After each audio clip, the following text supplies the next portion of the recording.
প্রশ্নপত্র ফাঁস রোধে পরীক্ষা পদ্ধতিতে তথ্য প্রযুক্তির শক্তিশালী ব্যবহার নিশ্চিতের পরামর্শ দিয়েছেন শিক্ষাবিদরা।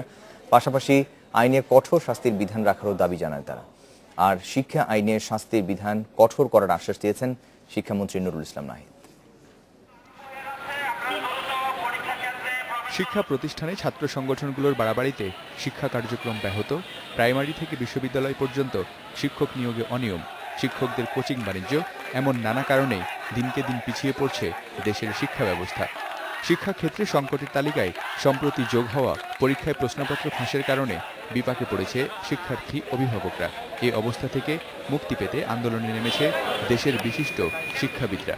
তাকে ধরার কিংবা তাকে শাস্তি দেওয়ার কোনো আইন নাই। কিন্তু এমন পরিস্থিতিতে বুধবার সচিবালয়ে শিক্ষাবিদদের নিয়ে বৈঠকে বসেন শিক্ষামন্ত্রী। উদ্দেশ্য, কিভাবে শিক্ষা ব্যবস্থাকে এগিয়ে নেওয়া যায়। প্রশ্ন ফাঁস নিয়েও এখানে একাধিকবার আলোচনা হয়েছে। আমি আমার যে ক্ষোভের কথা, দুঃখের কথা, সেটা ওনাদেরকে জানিয়েছি।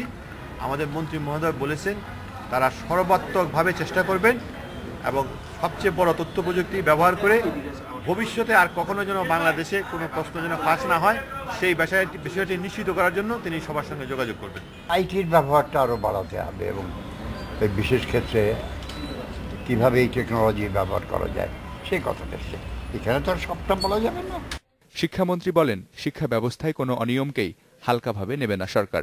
যারা কোনো না কোনোভাবে চিহ্নিত হবেন এর জন্য দায়ী, তারা কোনোভাবেই রক্ষা পাবেন না, তাদের অবশ্যই বিচার হবে। আমাদের যে শিক্ষা আইন এখন ক্যাবিনেটের বিবেচনাধীন আছে, আমরা প্রয়োজনে এর মধ্যেও যুক্ত করে দিতে পারি। আরও যদি প্রয়োজন হয় আমাদের ছাত্রদেরকে বলছি, তারা বলবেন। তারা বলছেন না, যে কোনোভাবে একটা আইন যদি কার্যকরী হয় সেটা তাহলে বলে তারা ঠিক আছে। নতুন করে কোনো বেসরকারি বিশ্ববিদ্যালয়ের অনুমোদন না দেয়া, জেএসসি পরীক্ষা স্থগিত করা সহ নানা বিষয়ে বৈঠকে মতামত তুলে ধরেন শিক্ষক শিক্ষাবিদরা। Mizanur Rahman, Independent News, Dhaka.